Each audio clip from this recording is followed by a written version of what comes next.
Welcome to the Daily Horror Habit Podcast. I'm your host, Jay Krieger, bringing you daily reviews of current and classic horror movies for your twisted pleasure. Be aware that these reviews and discussions may include spoilers. And as always, I hope you enjoy. Today's episode of Daily Horror Habit, my guest and I are howling the good word about Neil Marshall's action-packed lycanthropy debut film, 2002's Dog Soldiers. Following a squad of soldiers whose routine training exercise quickly goes foobar as they're attacked by a pack of ferocious werewolves. Now taking refuge in a remote farmhouse, the soldiers' training is put to the test as they repel a siege from their fanged foes. And joining me today to talk all things Dog Soldiers is returning friend of the show, film writer Christian Valentin, who you can follow on Twitter at GenreFilmAddict and on Letterboxd at more_badass. And without further ado, here's our conversation on Dog Soldiers. Christian, welcome back to the show, man. Yeah, great to be back. I had a great time talking. Last time we talked about Crawl. I'm more excited to be talking about Dog Soldiers. We had not only a great chat last time, but also it kind of got me thinking more about creature features and kind of my love of that genre. And that sort of got me starting to think about like other monster movies that I really love that I haven't revisited in a while. So when you said you wanted to watch and talk about Dog Soldiers, I mean, that came back from the heyday of my adolescence in terms of just like the movies that were in my rotation and like kind of wheelhouse that I was watching on repeat, and Dog Soldiers was at the top of that list. Yes, I mean, that's another one I watched a lot when I was back then. Would have been like 14, 13 around then. So that was definitely like one of those movies that was definitely part of my childhood. Yeah, that was one of the ones where it was always on like Sci-Fi Channel, and I guess I learned just recently that they had bought the rights to it, so that's obviously why like it didn't have a theatrical run. But kind of when I was a kid, it was what was on TV is what I was watching. I didn't like go to the video rental store or whatever that often. So it was definitely one of those that I think I had on like a shoddy VHS copy of it because I recorded it off of TV and just kind of like watched that until the tape essentially fell apart. Just because it was so unlike anything else at the time that I was watching, right? I mean, when I came to a lot of different types of monster movies, it was very much sort of like, this is a werewolf movie, this is a vampire movie, this is a zombie movie. But Dog Soldiers is so different because it's such a blending and a hybrid of so many different types of movies that it really is unlike anything else to a certain extent. I mean, at least within the werewolf subgenre. Yeah, it's Night of the Living Dead with werewolves. Exactly. And so in thinking about how this movie clicked so much for us, I'm interested, what was kind of your first exposure to the werewolf subgenre? It probably Van Helsing, the one with Hugh Jackman. Yep. Probably that movie and Dog Soldiers like the big ones that got me really into werewolves at that age. When I was probably been a young teen around then, and so the werewolves in Van Helsing were like my favorite design for a while because they were really big. They weren't the Wolfman. They were the huge, hulking, wolf creatures. And then Dog Soldiers takes that and just does it as an action movie. Lean, mean werewolf action movie. So so my alley. What was so surprising on this most recent rewatch was just how simplistic the movie is, and yet how it excels at everything that it sets out to in a way that is super memorable and holds up really well. I mean, you can literally write out the plot of the movie in like a handful of words, right? It's a training exercise that goes wrong. It's men versus werewolves or soldiers versus werewolves. And I think that that is definitely a sign of somebody that is a fan of sort of simplistic movies, but then almost sort of like outperforming expectations of that premise. Because for somebody that's not necessarily, let's say, like a monster movie fan or something to that extent, they might be like, well, it's man versus werewolves. But the ways in which Neil Marshall is able to really make it gallows humor, have awesome gore and action and horror centric, but then there's a lot of levity to the movie. It's just a very surprising amalgamation of so many different genre types that it feels very unique and unlike anything else you've seen, whether it be a werewolf movie or just in terms of like action horror. You say that because I watched through all his Marshall's movies before I went back to Dog Soldiers, and you can see that trend of the succinct characterization, the dark humor, the practical gore. It's all there from the start with Dog Soldiers. And he would improve on the characterization in The Descent, and Doomsday was all just crazy gore and pulpy action, but it's all there in Dog Soldiers right from the start. Yeah, it's really remarkable how you look at this film and right out the gate, he is so strong at these core elements, like you just mentioned, that really became part of his filmmaking vernacular, and we'll kind of get into like how he has evolved with those different kind of traits that he kind of resides with, because we definitely I think we have some opinions about his more recent films that we can get into. Oh yeah. Right out of the gate, just seeing how Dog Soldiers serves as the blueprint for his sensibilities and his style and the things that he excels at is really remarkable. And especially when you're looking at Dog Soldiers into The Descent, they're two completely different types of films, and yet they are very much sort of the heightened extrapolation of one another in terms of just like crazy gore, suspense. There's still levity. There's characters that are very simplistic, but you know enough about them that you start to care for them. And again, very simple concepts, but he executes on it at such a high level that it doesn't matter that they're simple because they're so stellar at what they actually set out to do. That's one thing that really stood out to me just rewatch. That's because I've never seen The Descent, with how well he gives his characters a sense of personality. Even like in the beginning with the team when they're first dropped into the forest and they're bantering back and forth. Then they have to take a break later during their excursion and really get to know them. Like that reminds me of The Descent. We're also in the beginning. Where we get to see all the women together and really you get to know the characters. So that's something that he's carried through to horror through his movies. Absolutely, and that's an element again where just because it's simplistic doesn't mean it needs to feel like an afterthought, right? And that's something that has held up remarkably well with Dog Soldiers. I was surprised because I don't know, when I was a kid, a lot of the sort of like squad banter quips back and forth when they're busting each other's balls, and they're sort of like one of them is going on and on about the soccer match he's missing, and then talking about, well, if Little Red Riding Hood shows up with a bazooka and a bad attitude, I expect you to chin the bitch. Like little lines like that. When you're a kid, of course they're going to make you laugh and resonate, but I feel that a lot of the dialogue with the soldiers has aged really well, and just it's very simplistic. It's not overkill, right?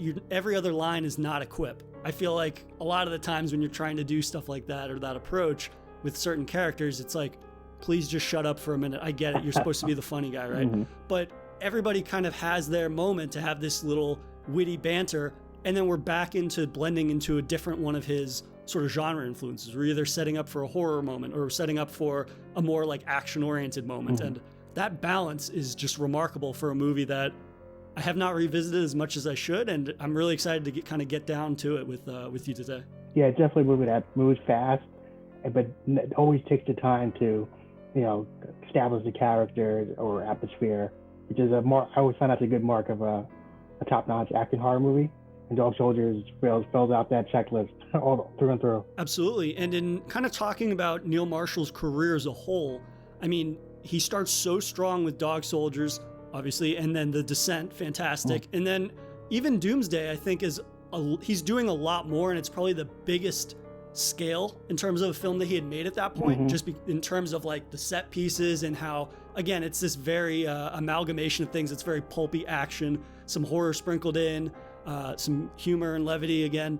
But then sort of seeing where he goes with his most two recent films and how those are so much bigger than those original three. I don't know. Can you speak to that a little bit and just how his style has adapted to a larger scale? Because you just revisited Hellboy and The Reckoning, I believe, right? Well, don't forget Centurion, which is also kind of like that Dog Soldiers mode where it's soldiers and they're being hunted and in the forest. It's kind of like his period version of Dog Soldiers in a way. But yeah, I don't know, between Centurion was the movie he did before getting to TV, and then I don't know what happened, because Hellboy, you could see bits of his style there. For example, I don't know if you saw Hellboy, but I did see the pig man creature in that movie, basically just like the Dog Soldiers werewolves evolved. So you can definitely see his love for practical effects there and the gore and everything. And you have the team in that movie, and you kind of have the banter back and forth, but it's the whole thing kind of a mess.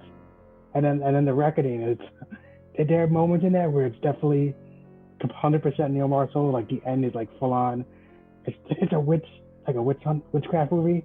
By the end, it turns into a pulpy action movie, whereas like everything's on fire and blunderbusses. It's like Doomsday almost. And then the first half also has some moments with full on horror action and the plague mask, stalkers in the forest. But yeah, it's nowhere near his prime. So I think that's interesting. And then seeing how, as his films got bigger and bigger in scale and scope, that the quality, I think that's it's a fair statement to make. The quality definitely takes a nosedive. And so in thinking about that and applying it to Dog Soldiers is structured almost like a reverse pyramid in terms of scale when you think about it, right? They kind of start from the sprawling wilderness where the soldiers drop, they land, they realize, hey, there's something going amiss here. It's no longer a training exercise. We're fighting for our lives, getting chased. But then it goes from the sprawling woods to the house. But then even the way that he explores the house that they're in, this cottage they take refuge in, where the film essentially changes into a siege film. Yeah. And like you had referenced earlier, Night of the Living Dead, it goes from kind of like larger or wider shots of rooms, but then we're in like the corridors and we get these awesome CQC moments. And then the film literally ends with the two survivors in a closet. And so the film literally, like, again, like I said, from a pyramid down, the scale gets smaller and smaller. And I feel that his vision gets more and more refined. And it really allows his emphasis on like top-notch practical gore, action, and then his blending again of like the levity and the humor, and especially Gallows humor, into those action moments is really phenomenal. And it holds up exceedingly well. And I think that's almost putting it lightly. I think one thing that Neil Marshall really signed at was geography. And throughout the whole movie, he's establishing the layout of that house. So when they finally come in the last act, it's like, you know the setup, the layout of the house. And then he really uses that interior as almost like a second battleground once the werewolves are inside. And then also you're exploring spaces you didn't even realize were there, or that you might have thought were there, but you know, going between the walls and into the crawl spaces and closets and stuff. So he really uses the claustrophobic space of the house from start out in the siege manner, and then it turns into like in home invasion by the end. So, yeah, that's a great way to put it. Just in thinking about his handling of werewolves, I really can't compare Dog Soldiers to any other werewolf movies in the sense of the way that he utilizes them. And again, it has a lot to do with like the action-centric nature of the film, but the movie itself, when you think about Dog Soldiers, do you think about it primarily as a horror movie, or do you think about it as an action movie? Because it's obviously a blending of the two throughout, but in your mind, what kind of resonates maybe the most stylistically? Definitely the action more than the horror. It's actually funny you brought that up, because I just watched a bunch of other werewolf movies, was The Howling and Bad Moon and stuff. Compared to Dog Soldiers, one thing that stood out to me in the movie was how when Megan instructed about how the werewolves are planning too, and they're watching you just like you would be if you were in their position, and it turns it into from a horror movie into like a tactical battle between two spec ops teams, pretty much. So that it really reframes it from creature, beast in the forest to two highly trained forces trying to outflank each other and outmaneuver each other. There's that scene early on when one of the spec ops soldiers is like looking through the woods with night vision, right? And then it cuts between his green night vision perspective and then we see the werewolf's perspective where it's black and white. Yeah. And I love that scene, and especially later when we have the squad being chased by the werewolves and the camera is moving in this very kind of like brisk, fluid motion to give you the perspective of the werewolves as if you're being chased by them. Yes, exactly. Very, very Raimi. And I just love that use of the perspective and the black and white and kind of contrasting the two. And it shows you, I agree totally with what you're saying in terms of it's not really man versus beast. It's two tactical units operating against one another. And that ebb and flow between those two quote unquote teams, especially the more that the kind of action-oriented siege combat happens in the second half of the film, that just gets exemplified in a way that makes that movie so engaging, in a way that, again, it allows Marshall to really delve into all of his different genre influences in a way that makes this film, again, like, not to sort of oversell the movie, but it really doesn't feel like any other werewolf movie. And I think that that's a big deal when, especially kind of maybe more general audiences will say like, well, it's another werewolf movie, but this movie is really unlike most werewolf movies, and that kind of identity holds up so incredibly well all these years later. Again, it's like, I'm probably going to say it 5 more times. I can't believe it's taken me this long to revisit it, because it is so different and it is so refined at what it sets out to be. Well, it reminds me a bit of 30 Years of Night, and how a lot of vampire movies about the curse and the struggle with the vampirism and loss of humanity. At the end of the night, is like, no, this is predators versus humans, and you're being hunted and you have to survive. And Dogma does the same thing in terms of, usually when you think of werewolf movies and the Wolfman, it's about the same thing, the beast within and struggling with your humanity and fighting the change. And here's now it's tactical team versus Lycan tactical team. Go. And it's just full on action horror using that concept. Yeah, and I love how Marshall really avoids a lot of the sort of narrative trappings of werewolf films, whether or not like the individual werewolf films are successful at it. But again, it's never really about people like fighting against changing, or we never kind of get those sort of like predictable werewolf beats in a lot of ways. It's very much like, this is the scenario we're in and there's no getting out of it and our backs are against the wall. And that's where the action focus of the film really kicks off. It's like, we're not going to worry about that other stuff. We're going to worry about surviving and shooting at werewolves, and then hopefully they don't like shoot back at us with our own shotguns too often. Well, it's funny because usually the transformation is such a big part of the werewolf movie. This movie skips it all together and just to focus on the beast, the creatures, which I think is both a sign of smart use of budget, but also focuses purely on the humans versus creatures, rather than having a transformation, which is usually such a key part of the werewolf movie. Yeah, I think I had read in one of the commentaries that Marshall gave of the film that he said that he deliberately did that, like you had said, because of the budget. And that's why there's that scene at the end when the Spec Ops captain, I believe Ryan, like he ducks down behind the table and it very deliberately is just lingering on the wooden table and he's behind it. And then when he stands up, of course, he is fully transformed. And like you had said, that's a brilliant use of budget, because even for 2002, I think it was a £2 million budget that the movie had. Like, that's nothing. And the weight and the reality that the werewolves and the practical effects look as good as they do. Yes. I mean, part of it is the practical effects, of course, but then also I had read that Marshall deliberately built the cottage in a way that the werewolves would have to duck a lot, and they're so imposing in a way that makes them terrifying in a way that I've never seen another werewolf movie do. Generally, the transformation is terrifying, right? You think about like American Werewolf in London or something. You see this horrific motion where this guy's like body is literally changing before our eyes. And now it's just these towering figures that make you feel like a child almost, that really makes this movie quite terrifying, considering how strong the action element is. Yeah, there's so many shots of them from let's say upward angle that really emphasizes the height. And then when they're in the house, they have such a weird lanky movement. It's almost like more like a demon than a werewolf, where they're like they're very gangly body movement. It's very weird compared to like we get about this sort of Bad Moon, and that thing is like a big savage animal. While here they're very almost very lithe and flexible, which is very odd, but it works really well for them. Almost it gives them that human quality almost, right? Because how many times you watch a werewolf movie and it's them like running on all fours and jumping and leaping and all these things, but a lot of the interior shots of the film, obviously because of that space and how claustrophobic it gets, it is them walking on their hind legs in a way that makes them seem, if you could say like werewolves are otherworldly, like it makes them seem like they're almost more than werewolves, as if they're like possessed to a certain degree.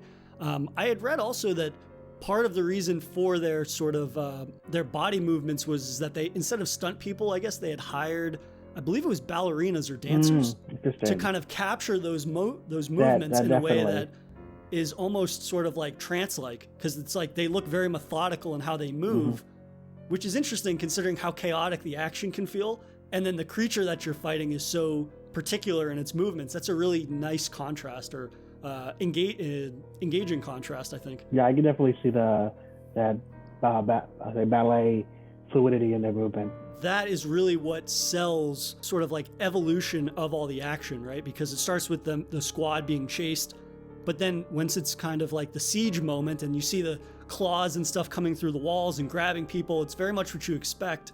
But then once you get to the interior close combat fights and they start moving like people, it adds this a lot more sort of not just intensity, but like you had said, the fluidity of it. It makes it very much more immediate. It makes it seem like, well, they're not just sort of like at the door anymore. They're literally inside And the way that they're filmed and being so imposing, like they take up almost the entire frame sometimes, and you're looking down at them, is really quite affecting. And it makes the werewolves terrifying in a way that, again, like maybe it's just me, but when I watch a lot of monster movies, I don't necessarily describe something like werewolf as terrifying, but sort of that fluid motion paired with their sort of like human movements is just very, very disturbing in a way that not a lot of werewolf movies are to this day. Well, I think telling all the most memorable visuals of them is when, not when they're moving really, but when those shots of them, for example, the first time we see one clearly with the silhouette and the breath coming out is like, those shots really solidify like I said, their imposing nature compared to our tactical team, which is all like, panicking and it's very, very hectic. While almost all the most memorable shots of the werewolves are very still and observing. For example, when they go into the barn and puts the headlights on in the car and just sitting there still eating the guy. So those are really like some of the most memorable imagery of them in the movie, I think. Absolutely. And the way that he chooses to capture them is really reliant on like the style in which he captures them. It's kind of like what you were just saying in terms of like which setting they're in. And I think that that's really interesting because sometimes maybe there's an over-reliance for a director to like find one way that really works at portraying a monster, and then they kind of see that pop up throughout the entire film. Whereas in this, there's lots of different levels to our sort of understanding of what the werewolves truly look like. And I think that that's really great, especially early on, because like you said, you see the silhouettes, you're more focused on their breathing, on sort of like the steam coming out of their mouths and things like that. But we don't really have a true understanding of what they look like early in the film. And that's really one of those things where it's like, you don't want to reveal everything too early in a horror movie, because then by the end of it, you're like, well, I've seen the monster. I'm no longer engaged in this in like a scared manner. And so to see like just the silhouettes, but it's still being very unsettling. And then the closer we get to kind of moving into this claustrophobic environment, more and more of them is revealed, but also the way in which they're portrayed changes. So it almost makes it seem like this is a new creature to a certain extent, if that makes any sense. Yeah, it's funny you talk about that. It's not seen that much in the meeting, because it's funny when we talked about Crawl, we talked about how the beginning of the movie wasn't like the usual creature attack scene.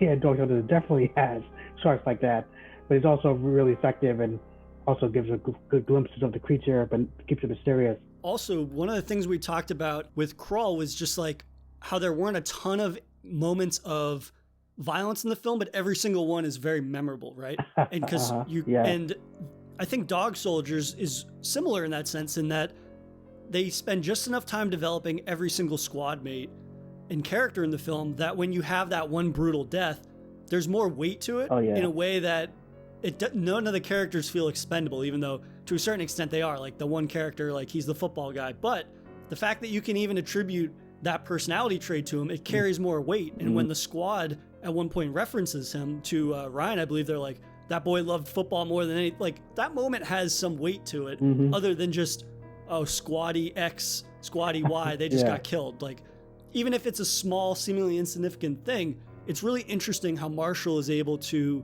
make characters that on the surface are expendable, actually like we're impacted, the viewer, when they are no longer there. And that was something he also did in The Descent, right? There's that whole group of women, and just that initial 10 minutes where we're establishing who they are, their personalities, their relationships.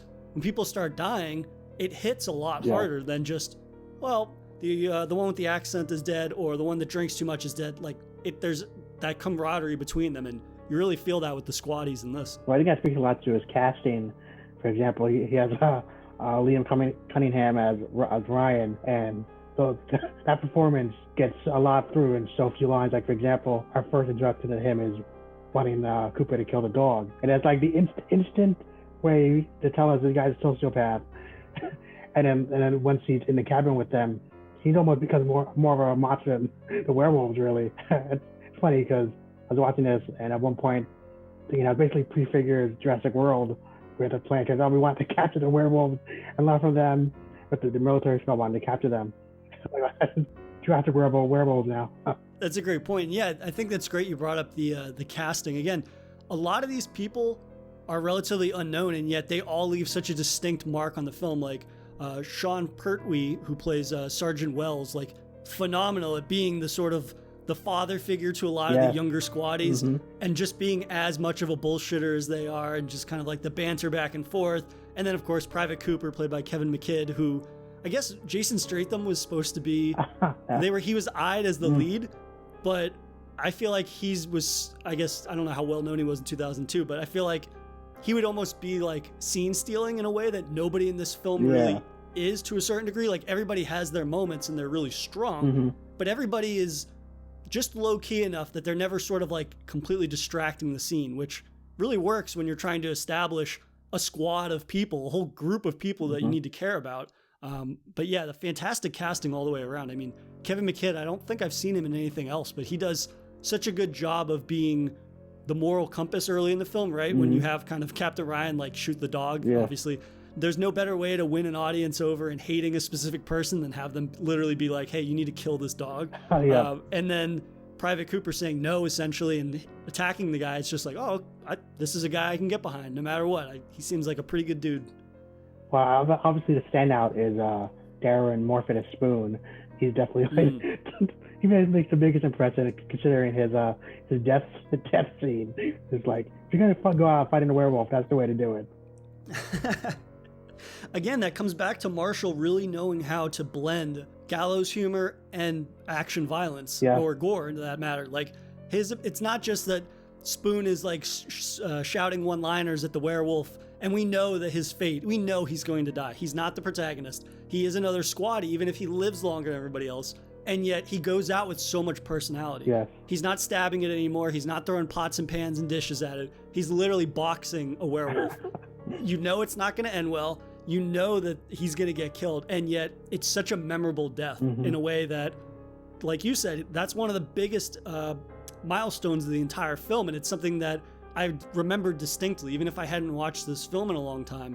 And yeah, man, I really hope Marshall is able to inject more personality into his secondary characters like he used to in Dog Soldiers and The Descent, because this is such a fantastic example of him doing that. Well, I think every single death is really impactful. Yeah, for example, the scene in the car where it almost has like a little Jurassic Park influence with the breath. That was like a clever girl moment. And they opened the door and the gore just like pours out like a waterfall. I always remember that scene. And that's like, so every character really gets their moment with both during the movie and with their death. That death in particular too, he's able to make that almost like a 1-2 punch, because you have that moment where he realizes the werewolf is there and whatnot, and then the camera pulls back, we get that exterior shot of the blood squirting on the windshield. But then, like you said, when they open it again, you see he's been decapitated. There's blood gushing out of the back of the van. And so his ability to not sort of like oversell one singular death, and he's able to stretch it into two moments that are really effective and complement one another, is him making the most out of his limited budget. And I'm sure this was a very limited shoot, just obviously because of the budget. But I mean, yeah, like you had said, all of the deaths are so well earned, and they're another display in different facets of his sort of handling of gore and carnage in a way that, again, it never becomes super fantastical, right? It's very kind of just gritty. Like very, very gritty, but it feels grounded for a movie that's about magical creatures that don't exist. So that's really something that I think is very remarkable about this movie, in that never feels too fantastical, and yet it's very gritty and grounded and grotesque. I think there's one failing with the way he handled the characters with Megan. I think he was pretty underwritten, which I definitely think he redeems himself with the Descent, where he has this entire cast of fantastically written women characters. And it's funny that there's a scene in the Dog Soldiers where all the guys are together, which is almost like a mirror of the scene in The Descent where all the ladies are on the porch together. So that definitely feels like he wanted to give women a similar type of teen movie, and that he did with Dog Soldiers. Almost like because how he handled her, I thought was really underwritten. That he definitely redeemed himself with The Descent in that regard. That's a fantastic observation, yeah. And in thinking about those two films, they are very similar in some regards, but yet, like you said, he's really kind of like picking up the pieces that he necessarily didn't put together as best he could have in Dog Soldiers. And yeah, that's a really fantastic comparison to those two films, and it shows real growth too. You know what I mean? Especially with a male writing female characters, and especially a whole group of them. It's interesting that he's really able to capture camaraderie in those two films in a way that there's familiarity, there's sort of playful banter and fun, but then there's also interesting conflict between them, and how that situation really tests those relationships and pushes them to the breaking point. But facing off against supernatural creatures, whether above or underground, definitely probably has a tendency to do that to people. Yes. Yeah, I definitely like that. In Dog Soldiers, the team definitely had a great camaraderie. And even when there was conflict, it felt very natural. So that's definitely something he really excelled at in terms of the writing and script and performances. He really nailed that tension, but also the tense friendship, I would say. And I think it's really interesting, again, coming back to how good the movie looks in terms of the practical effects and whatnot, for how limited the budget was. But I really had a great appreciation for his capturing like military, sort of like putting us in the authenticity of the military, these kind of movements and the ways in which the squad interacts on a tactical level. He really sells that in a way that, I mean, how many movies have we seen that have been low budget that have the military, and it looks like probably you or I running around with guns or something, like people that have no idea what they're doing. And yet in this movie, everybody moves in a way and communicates in a way that feels so authentic that, again, the beginning of the movie feels like you're watching an action war movie. And then his ability to sort of show that these characters feel like real people, real soldiers, and then moving into, obviously, the heightened fantasy of fighting off a werewolf siege, it really does a fantastic job of selling a premise that some people might be like, well, it's just another monster movie, but it really isn't. It feels very well-rounded in a way that I think it doesn't get nearly enough credit for.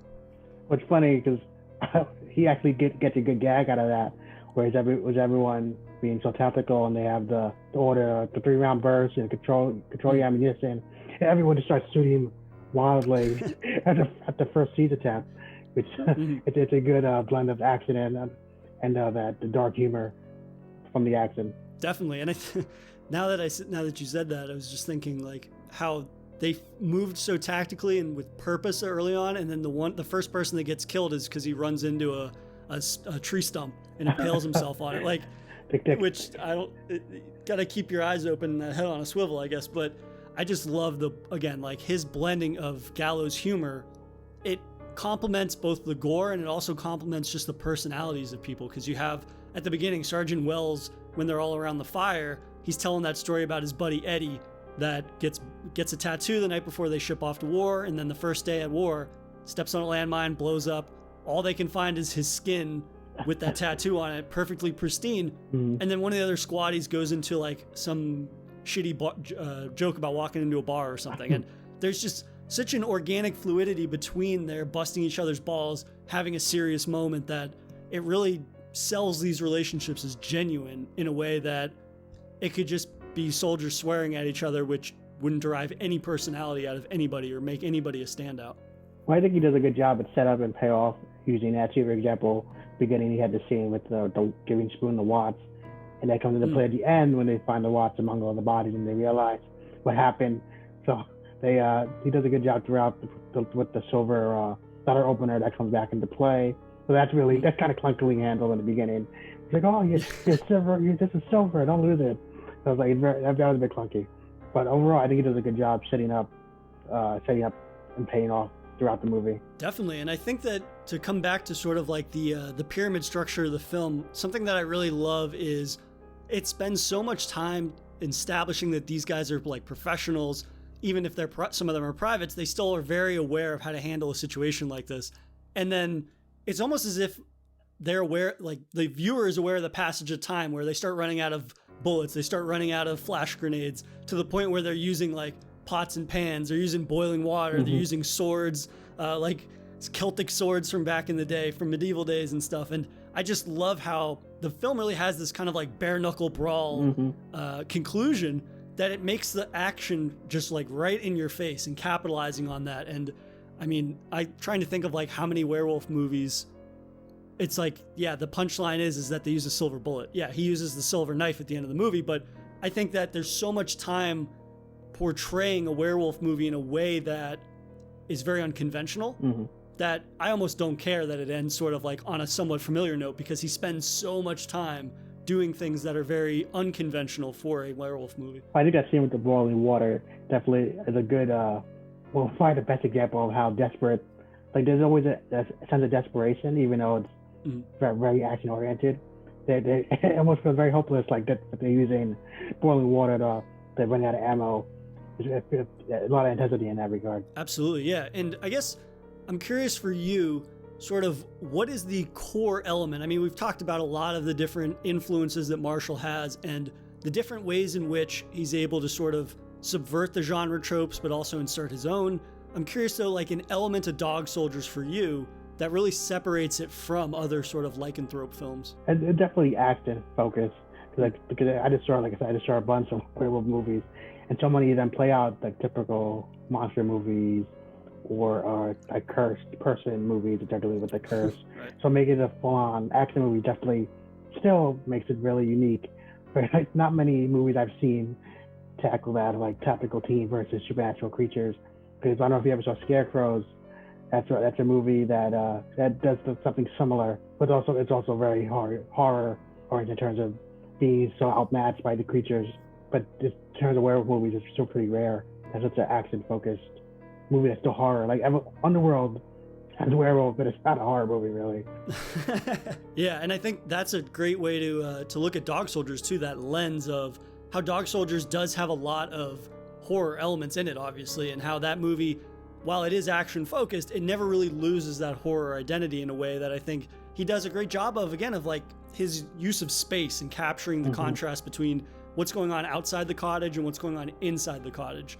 And I mean, again, like as we transition from the rooms to the hallways to that closet at the very end to literally the basement, I mean, his use of space in this movie, and I mean, again, being a siege film, it is essentially a single location movie. I mean, they go to the barn or whatever, and they're out in the woods for the beginning of the film, but it is contained to that cottage, and his ability to make that space never feel redundant, or at least you never really get tired of it, right? Yeah. It kind of avoids that because he's able to convey that space in a lot of different ways. You have the front door, it sounds so simplistic when I say it, but he really does make each location in the house have a moment that is memorable tied to it, right? Like the bedroom.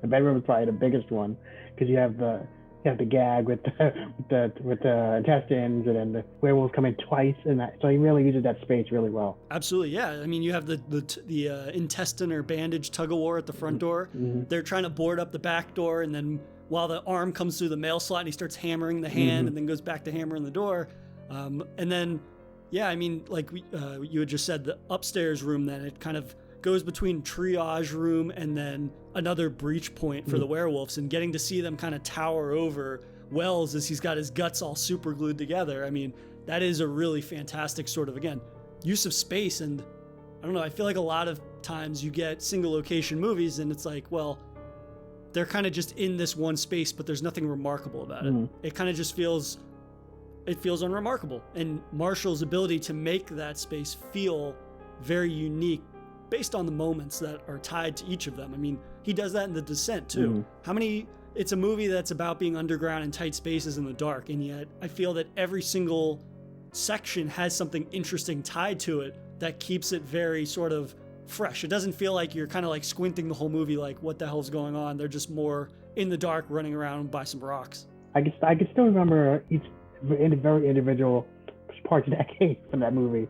He does a really good job throughout both films of making each section of the location feel very distinct. Speaks to his prowess with geography that's always carried through. Yeah, and that's why I hope, I mean, him moving forwards, again, I can't speak to The Reckoning, but I really hope he comes back to a smaller scale story, because obviously the larger a movie gets, whether it be the setting or just the scope, you're going to lose a lot of that sort of texture when exploring a geography, right? I didn't see Centurion, but I could imagine if that's a lot of like large scale battle scenes, that it's not going to have the same close quarters texture, obviously, of something like Dog Soldiers or something like The Descent, or even Doomsday to a certain extent, I guess.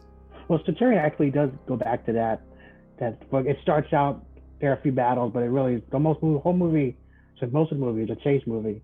So they're really a few guys being hunted. So he also makes really good use of the environment in that movie. He almost kind of transplants that same sense of geography and distinctive locations to the natural landscapes. Centurion, and that movie's only $10 million budget, but it looks so much more expensive. So he did a really good job with that. It sounds like I need to add that to my watch list. That's a good one. Yeah, I'm definitely going to check that out. And I think that for him in his future, I really do hope. I mean, with The Reckoning, I'm interested because I haven't seen it. Is he able to capture that same sense of geography, or does it feel like he's sort of moving away from that sort of texture that he's able to capture? For about 1 5-minute scene, he does. there's one really standout scene where you have some guys in plague mask. Rick, like, he gets attacked in her house, and that one scene almost feels like classic Neil Marshall. There's one scene as you go up into the attic and they stab through the floor. It's all like, oh man, it's almost like, oh, it's gonna be a whole movie being hunted by plague mask guys. I'd want to see that Neil Marshall movie, but then it doesn't become that. And then like the whole rest of the movie, it's really like a slog. But there's bits and pieces of there what you want to see from a Neil Marshall movie. Some crazy gore too, but very sparing. Maybe he's headed back in the right direction then after Hellboy, because Hellboy, like the one I watched that movie, I think once probably. When did that even come out? 2 years ago? Something like that, probably. Yeah. Yeah, something like that. But like watching that, I enjoyed that he was kind of like relishing in the monster creation, the monster design, but then every other aspect of that movie is just such a miss for me, and especially like I would assume because it's obviously an established IP and it's got more producers and things involved, that he was not able to sort of like stick to his comedic sensibilities, because the comedy in that movie does not work at all. It does not resemble any of the humor that he's had in his previous movies in a way that was very disappointing. I read it was a very troubled production compared to his other stuff, so that's probably why. But The Reckoning should have been hopefully should have been a comeback, and it wasn't. So I don't know. Hopefully his next movies will be more aligned with his first 4 movies. That's a really good streak. Absolutely. Right out the gate too. Again, like Dog Soldiers being the blueprint obviously for like moving right into The Descent. And I think that, and to a certain extent like Doomsday, I really just love, again, his ability to take so many different genres and meld them into something that it is a smorgasbord, but it doesn't feel kind of just like thrown together. His ability to like blend everything together makes for a movie that is real. I mean, I rewatched The Descent not a couple days ago in prep of talking to you, and obviously Dog Soldiers. That movie is just like, you blink and that movie is over because of how well paced it is, of how his dedication to the horror elements, to the tension, to getting the camaraderie right. And Dog Soldiers as well. I mean, that movie is, I think, 1 hour and 45 minutes, but the ways in which he's able to really establish the world, put us into these characters' boots to a certain extent, and then kind of get into this creature carnage that doesn't let up for like the last 45 minutes of the movie is really, really phenomenal. Wait, did you see the movie Howl, which is Werewolves on a Train? Yes, I did see that. So compared to Dog Soldiers, like similar concept of seeds, single location seeds and werewolves, but it's night and day compared to Dog Soldiers. But funny because Sean Pertwee also has a small role in that movie too. He's a train driver. When you see a movie do something similar compared to how Dog Soldiers does it, it really highlights how well Dog Soldiers is constructed. Yeah, and it shows that you have to give your actors interesting things to say and funny things to say. Just because you're going to pluck a guy from one werewolf classic into this new werewolf film, it's not going to necessarily be the same thing. And from what I remember, like none of the characters have that sort of sense of camaraderie that even comes close to either of the 2 films we've mentioned, The Descent or Dog Soldiers. And it really shows, again, just I don't know, every time I've mentioned this movie and somebody's like, well, it's like just another monster movie, it's like, well, it's a lot more than that, because I really don't think you can compare Dog Soldiers to another werewolf movie in terms of what it sets out to do. And that's not to say like there aren't other good werewolf movies, of course, but it's just this idea that it feels as if this movie checked every single box for me that it could possibly need to, whether it be squad banter, the carnage, the practical effects, which are fantastic, and his ability, and like you have said, his handling of geography, I think, is really something remarkable in taking an unremarkable space and making it memorable. I mean, how many movies have we seen characters make a break for a vehicle and then not only are they like doing the gasoline trail to it, but the match won't match, and then you have Sergeant Wells come out with the Molotov and set it off and explode. Like, he's able to put a spin on everything that makes an unremarkable moment or a moment you've seen before kind of just pop in a way that it normally wouldn't. I think the best successor is probably Overlord, in terms of having the action horror, schwa banter, Absolutely. the creatures. Definitely almost like the best successor to that vibe recently. That's a movie that does not get enough love, and I absolutely adored that movie in terms of just its ability, like you said, to blend all these different things together and to not, it doesn't lean too far into any one of its influences, which is key, right? Because if you're going to kind of just lean into one influence more than the other, like, why almost even have that other influence? And so to see the ways in which they're able to replicate sort of the squad banter, the horror moments, the action moment, like, that movie has some really stellar sound design, I think, that makes those sort of simplistic shootouts really pop in a way that I remember sitting in the theater like blown away by these moments that you've kind of seen before, but because of the sound design and like whether it's the way the weapons pop and crack and whatnot, it adds a heightened level to everything. And I think that Dog Soldiers has something similar to that in terms of just, there's a lot of scenes of guys just like shooting out windows that you can't see what they're shooting at and whatnot, but the ways in which it's portrayed, whether it be sort of just the grainy portrayal of everything or kind of, there's this thing where you can see a lot of this sort of steam coming off of the guns in the moonlight and whatnot. And I think that adds a lot of personality to every moment of action. Yeah, definitely. But is there any other particular moment that really stands out to you of Dog Soldiers that I kind of skipped over? Definitely ending with the final confrontation is a good circle back to their between Cooper and Ryan.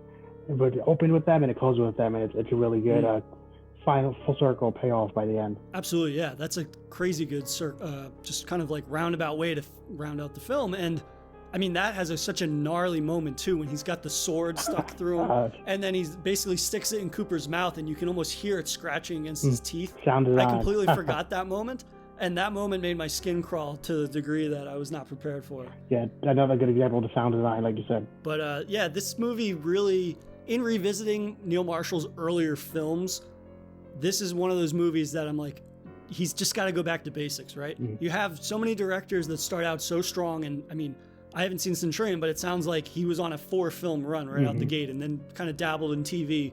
And he hasn't had the best return to feature films, but it sounds like his most recent film had some inklings of the original Neil Marshall we all knew and loved. And so I'm optimistic, I think, for his future, but he's definitely one of those guys that in revisiting his previous films, you just get excited for the future and hoping that he revisits those elements. Definitely. So if you ever seen any of Eric Red's films or Richard Franklin's, he definitely has that similar vibe, genre film vibe, and you think hopefully by now he would be in a better place career-wise, but yeah, I still have hope for him returning to that 4th film success.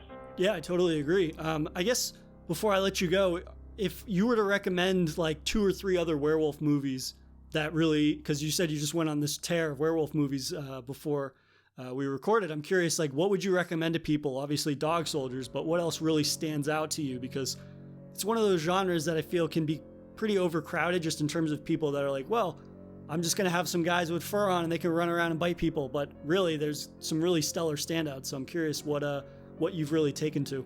One of the recent one I saw last year called Wer, W-E-R, from 2013, which is almost, I don't know if you've ever seen Afflicted, which was like found footage vampire movie. And it's like that take, but for werewolves, where it's kind of grounded in true crime and realistic investigations and such. And there's still manages to have some good action scenes and werewolf mythology, modernize it in certain ways. That makes it interesting, kind of refreshes it for modern age, compared to like takes bits of the old myth and makes it modern. That's one I found was really impressive and underseen. And then I just saw The Howling, revisited it, and that's always a classic. And then Bad Moon, of course, is always a kind of, I think, also underappreciated from the 90s. It's one of my favorite werewolf designs in Bad Moon. I just watched Bad Moon for the first time a couple of months ago, and I loved, for people that don't know, what for me really sets that apart is making the protagonist the family dog. I think that's such an interesting narrative spin on just sort of like we've been talking about, sort of like people's sort of, I don't want to say just like kind of the lame continuation of the werewolf mythology or something like that. Sort of just very tame. It's by the book. Somebody's cursed. We've got the fighting, trying to fight the urge to turn and whatnot. But by making the protagonist a family dog, it gives it a whole nother dynamic where it's really these two sort of this like alpha males fighting for dominance, which gives the movie a really interesting narrative twist that that blew me away really in terms of just I was prepared for another average werewolf movie, and yet this sort of interesting, unique approach to the narrative really set that apart for me. Yeah, that definitely. I read it in the book. It's 100% from the dog's perspective. So I kind of wish the movie went further into that because I felt the family drama was just kind of mediocre at best.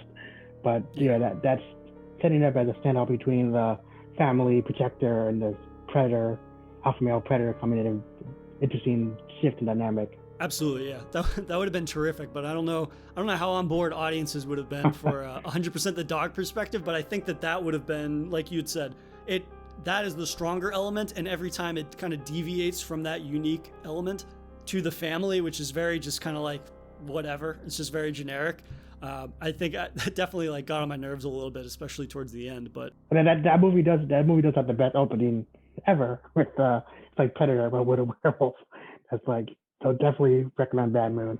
Absolutely, yeah. That's one of those openings that you won't forget soon after seeing. But yeah, I'm going to add some of these others to my list. I haven't seen Whir, and The Howling is, of course, that's a Joe Dante classic. So that's definitely one that I will be revisiting shortly. But thanks, man. Yeah, this was a blast. I enjoyed getting to chat about Dog Soldiers with you, a movie that I wish it was on a streaming service so everybody could go out and check it out. But definitely, if you're able to, try to track down a copy of Dog Soldiers, because its blending of action and horror and gallows humor is really, there's nothing else like it, and it's one that I don't think quite gets its due as much as it should. Definitely agreed there. Hope to have you on again in the future. Same here. It was a great time. If you enjoyed this episode, please subscribe to Daily Horror Habit on your preferred streaming service, and follow the show on Instagram at Daily Horror Habit and on Twitter at Daily Horror Pod for episode updates. Thanks again for listening, and I'll see you guys next time.